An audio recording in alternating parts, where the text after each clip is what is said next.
I just heard the most incredible singer. I mean, I was there crawling around the floor. I'm too old at 77 to be doing this stuff. I finally got up and I got her in the light. I'm telling you, didn't I tell you, you're better than Elvis Presley? She was so shy. And it's the truth. She is better than, she is incredible. This unbelievable. Tell us who you are. I'm Feathers, and Kristen Feathers Wise, and I make independent music. I mean, I make music in my bedroom, basically, in my living room, on my computer, with pirated music software. And well, should I say that? I guess maybe that's probably okay. But yeah, and I do it all myself. I do recording. I go out and play shows. I go out and busk on the street, and that's what I do. And the whole and thing. I'm a Radical Faerie. Yeah, she's a Radical Faerie, but you don't work in music. She doesn't work in music. The music is her passion, not your employment. Yeah. Or would you? Well, I get money for it sometimes when I go out on the street and play. I bet you get money for it. I bet. How can I sign you up? I just want 10%. 5%. I'll make you famous. I'll make you millions, and all I want is 5% of the millions, believe me. You'll never get a better deal. I'll give you my literature. You think I'm kidding? I'm a genius of literature promotion. I promote it myself. Martin Duberman, the historian, called me the genius of media manipulation at the age of 25. There's my 1962 literature, is how I was the gay movement. I joined Mattachine. I joined the Mattachine Society in 1958. I got a whole page in Newsweek, Variety. I was the first one on TV. I was the first one to publicly demonstrate in all the history books. You don't like making them too wild. I went to the Sex Freedom League, formed Lemar with Allen Ginsberg, keep that. Okay. With Allen Ginsberg. Yeah. And then I was against the Vietnam War and I ran a hippie shop. It was about Button King. Yeah. And then I got married to a little queen for 18 years. Oh. And he died, and then I became a cloning activist for 5. I've been in so many movements. See, I'm too much. Matter of fact, I'm in a documentary called The Dog. Yeah. And you know what? What's it about? It's about the guy that the dog died. I negotiated that movie. And I'm one of the main characters to tell the story of the dog. And I will give you you're going to be around tomorrow? Yeah. I'll bring you a card. I might even, I had to pay $15 a piece of the DVD, but I'll give you a thing, you can download it for free. Okay. I left one at the community center, so they're going to have a showing there for people. Because the outtakes, the deleted scenes, the guys told me that I am the intellectual backbone of that movie, which was very flattering.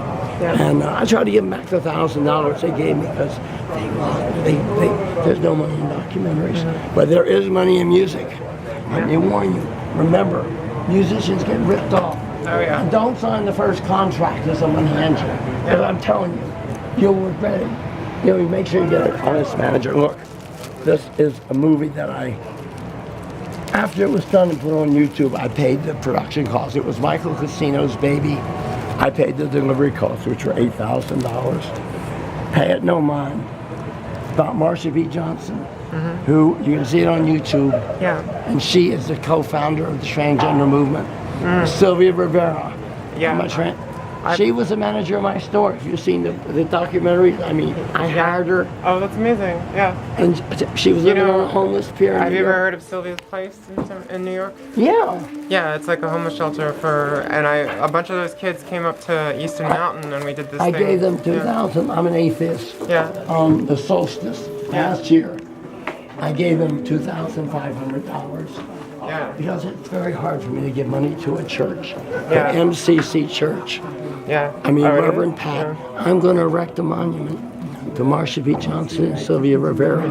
And you know, they were busted because the establishment people in that other house, they were only supposed to have 10 people, and they had 40. That shows you the shortage of rooms. Yeah. And the one agency sick, and on top of that, they don't take government money. You know why? Because they couldn't help people over the age of 18 or 21. Yeah. And a lot of trans people don't come out till they're later. Yeah, I didn't. I know what is your, I don't know what gender pronoun I should use. I prefer she, she, her, and I was born male, and I had gender surgery, and then I went, and my parents, you know, were not supportive.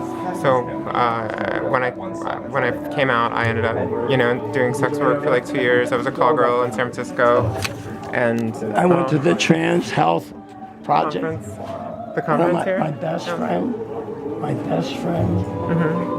one of my best friends in life is a trans man.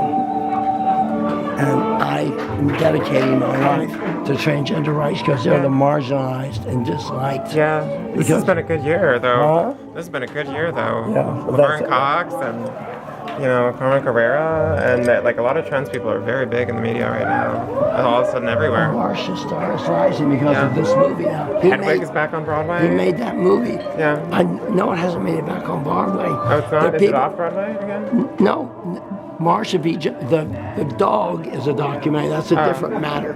I negotiated Dog Day After, and he was robbing the bank to pay for an operation for his transsexual lover. He was really a post-traumatic stress syndrome Vietnam vet. He was a Goldwater Republican, volunteered for the war in Vietnam because his country needed him. Saw them murdering children and women. The marbles got all screwed up. He came back. He had a wife. He had 2 kids with her. He fell in love with this trans woman. She didn't have the money for an operation, attempted suicide. He went to rob a bank. But the fact of the matter is that people don't know Al Pacino played him in the movie.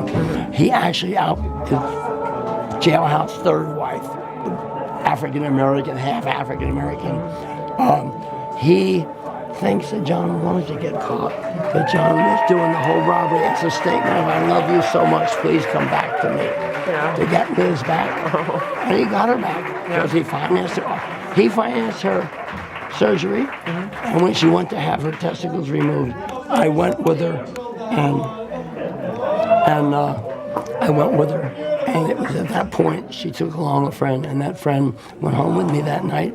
It was my lover for the next 18 years. So I met my lover.